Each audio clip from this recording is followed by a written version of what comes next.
Assalamualaikum warahmatullahi wabarakatuh. Perkenalkan, nama saya Ning Raisani Adawiyah dari kelas 10 MIPA 5. Saya di sini mau menjelaskan materi SKI tentang Fatu Makkah.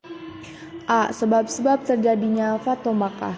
Tidak lama setelah perjanjian Hudaibiyah, suku Bani Bakar menyatakan diri kesetiaannya kepada kafir Quraisyin dan suku Khuzai'ah menyatakan diri bergabung dengan kaum muslimah di Madinah. 2 tahun setelah itu, suku Bani Bakar dibantu kafir Quraisy melakukan serangan dan pembantaian kepada suku Khuzai'ah.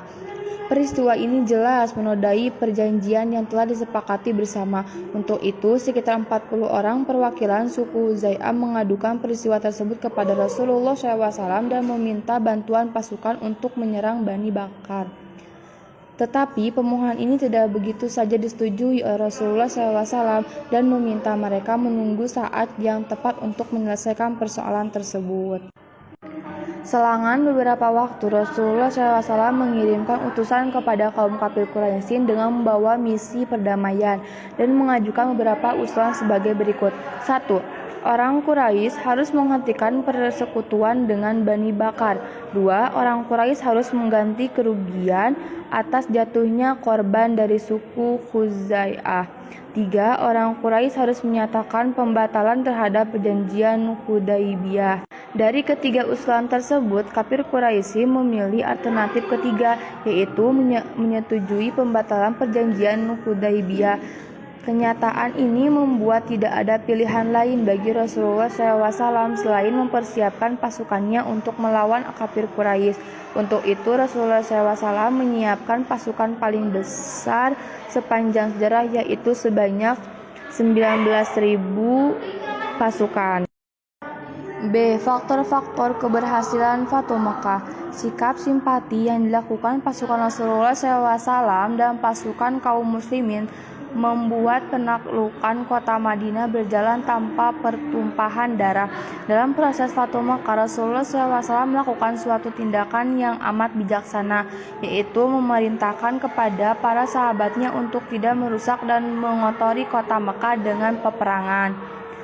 Sebelum pasukan kaum muslimin memasuki kota Makkah, Rasulullah SAW memerintahkan untuk membuat kemah di sekitar kota Makkah.